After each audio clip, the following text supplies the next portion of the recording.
Hello guys, welcome back to my YouTube channel study with Vaishali. तो आज हम देखेंगे एनसीसी का चैप्टर 1 जिसका नाम है मतलब कि राष्ट्रीय कैडेट या फिर नेशनल कैडेट कॉर्प्स, जिसको एनसीसी कहते हैं। मतलब कि एनसीसी क्या होता है उसके बारे में जानेंगे। तो चलिए इस वीडियो को शुरू करते हैं।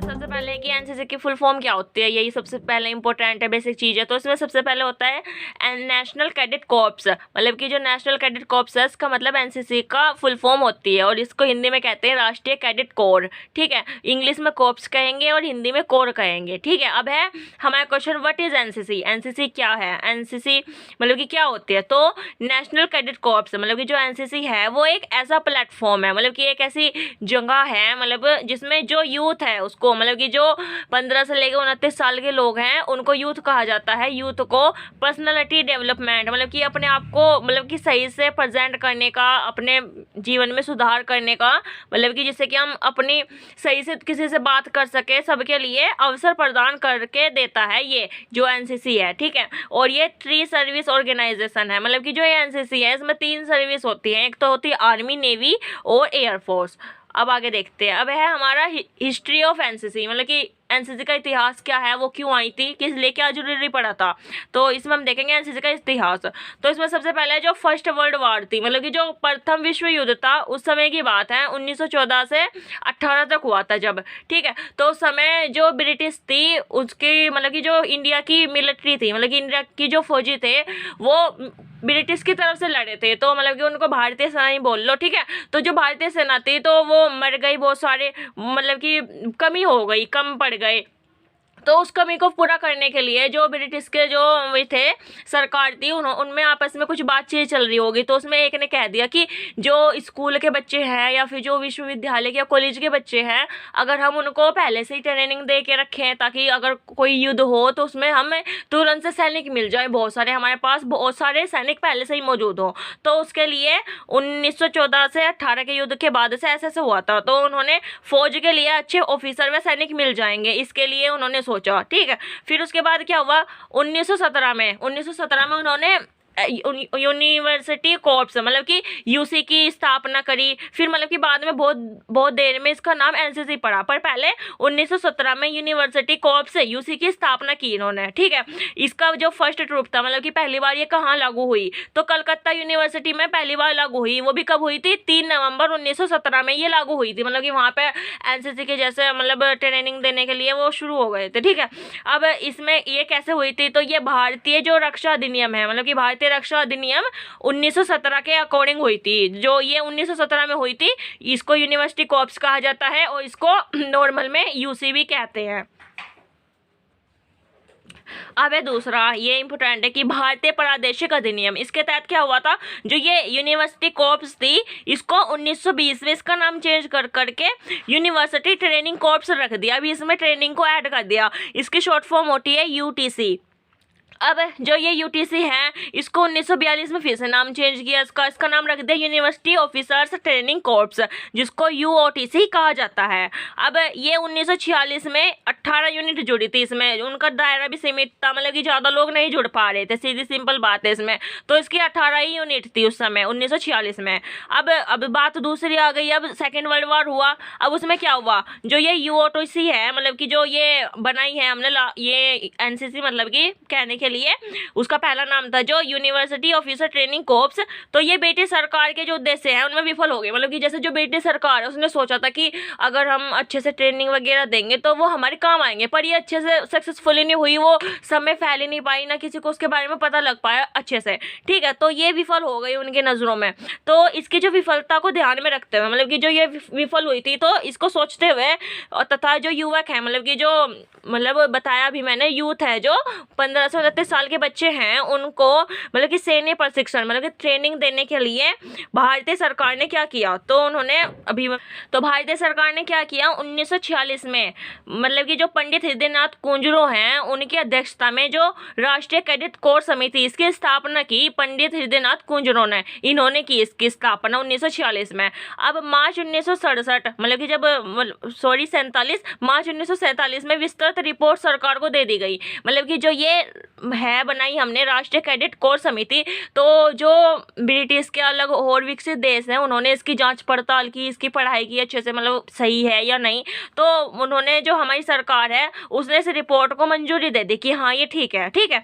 फिर उसके बाद क्या हुआ, 16 जुलाई 1948 को, मतलब कि 1948 को एनसीसी अधिनियम, मतलब कि इसको क्या कहते हैं, द एनसीसी एक्ट 1948 के द्वारा, मतलब कि इंग्लिश में इसको एक्ट कहते हैं और हिंदी में अधिनियम। तो इसके द्वारा जो रक्षा मंत्रालय है उनकी मौजूदगी में या उनके अधीन जो राष्ट्रीय कैडेट कोर, मतलब कि एनसीसी है, उसकी स्थापना हो गई। तो एनसीसी की स्थापना कब हुई, क्वेश्चन यहाँ से बनेगा, 1948 में एनसीसी की स्थापना हुई। और कौन सा अधिनियम था या कौन सा एक्ट था जिससे हुई, तो 1948 का अधिनियम, एनसीसी अधिनियम था, या फिर इंग्लिश में कहते हो तो द एनसीसी एक्ट 1948 के द्वारा राष्ट्रीय कैडेट कोर की स्थापना की गई, ठीक है।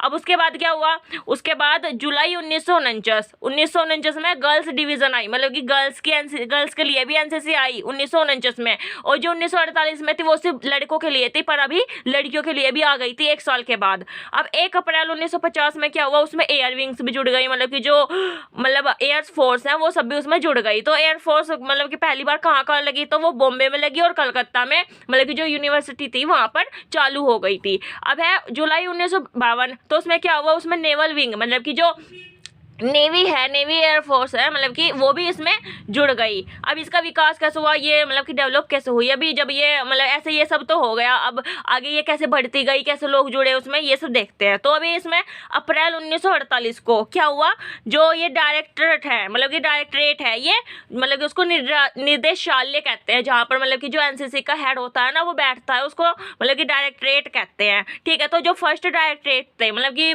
जो एनसीसी के ये सारे मतलब बना लिया, उसका कोई हेड भी तो होना चाहिए ना जो उसको कंट्रोल करे, तो उसके लिए डायरेक्टरेट को बनाया। तो जो फर्स्ट डायरेक्टरेट है वो कौन थे, कर्नल जीजी बेपूर, मतलब कि ये जो फर्स्ट वो थे डायरेक्टरेट, इनको कर्नल जीजी बेपूर कहा जाता था। अब उसके बाद जब ये आया डायरेक्टरेट तो और भी ज़्यादा संख्या बढ़ती गई, तो मतलब कि ये सब इनसे संभल नहीं रही थी, मतलब तो इसलिए इनका ओहदा और बढ़ाते गए, मतलब कि और ज़्यादा लोगों को, मतलब कि जो पोस्ट है, रैंक है, उसको बढ़ाते गए। तो अब 1954 में ब्रिगेडियर आ गई, और फिर 1961 में मेजर जनरल, मतलब कि और बढ़ते गई, मतलब कि पहले नंबर पर डायरेक्टरेट, फिर ब्रिगेडियर, फिर मेजर जनरल, ऐसे ऐसे बढ़ रही थी। फिर 1962 में सबसे नंबर 1 पे क्या आ गई, डायरेक्टर जनरल एनसीसी, मतलब कि जिसको डीजी एनसीसी भी कहते हैं, इसको महानिदेशक कहते हैं, मतलब कि ये सबसे नंबर पे होगा और ये दिल्ली में होता है, ठीक है।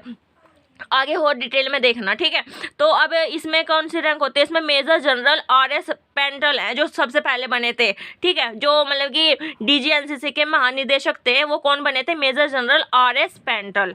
अब हम देखते हैं 1982 में क्या हुआ, लेफ्टिनेंट जनरल, उससे भी बड़ी पोस्ट आई जिसको लेफ्टिनेंट जनरल कहा जाता है। मतलब कि जो ये लेफ्टिनेंट जनरल है, ये जो डीजी एनसीसी है वहाँ का जो निदेशक है, मतलब जो वहाँ का काम संभालेगा उसको लेफ्टिनेंट जनरल कहा जाएगा। तो अब जो ये लेफ्टिनेंट जनरल है ये फर्स्ट टाइम कौन बने थे, तो lieutenant general first time SL. Malhotra बने थे, ठीक है। अब उसके बाद है 2022 की, मतलब कि अभी के टाइम पे कौन है ये लेफ्टिनेंट जनरल, तो अभी के टाइम पे है गुरबीर पाल सिंह, जिनको जीपी सिंह भी कहते हैं, ठीक है। अब हम देखते हैं कि जो एनसीसी है उस एम्स ऑफ एनसीसी के क्या उद्देश्य है, हम उसको क्यों कर रहे हैं, उसका मतलब क्या है जो हम उसको कर रहे हैं, ठीक है।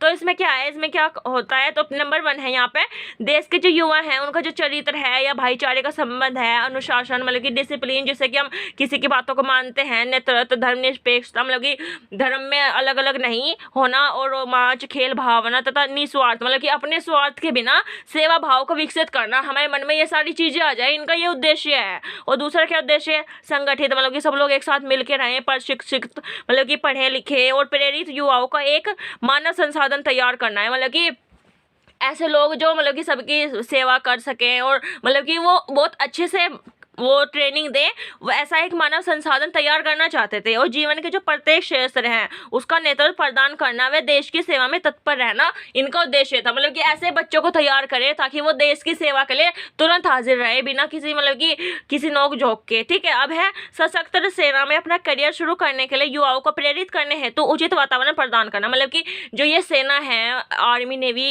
एयरफोर्स, तो इनमें अपना करियर बनाने के लिए युवाओं को, मतलब कि जो यूथ है उनको उनको प्रेरित करना, उनको उत्साहित करना कि अगर आप जैसे अगर आप अभी 11वीं 12वीं में हो और आपने एनसीसी ले रखी है तो आपको पता लग रहा होगा कि इसमें तो सारी आर्मी की तैयारी है, आर्मी की पढ़ाई है, तो आप उसके बारे में सोचोगे कि आर्मी में की है, हम जो तैयारी कर रहे हैं इससे हम लोग आर्मी में कैसे ज्वाइन हो सकते हैं, इससे हमें क्या क्या बेनिफिट्स होंगे, तो ये सब देखते हैं इसमें।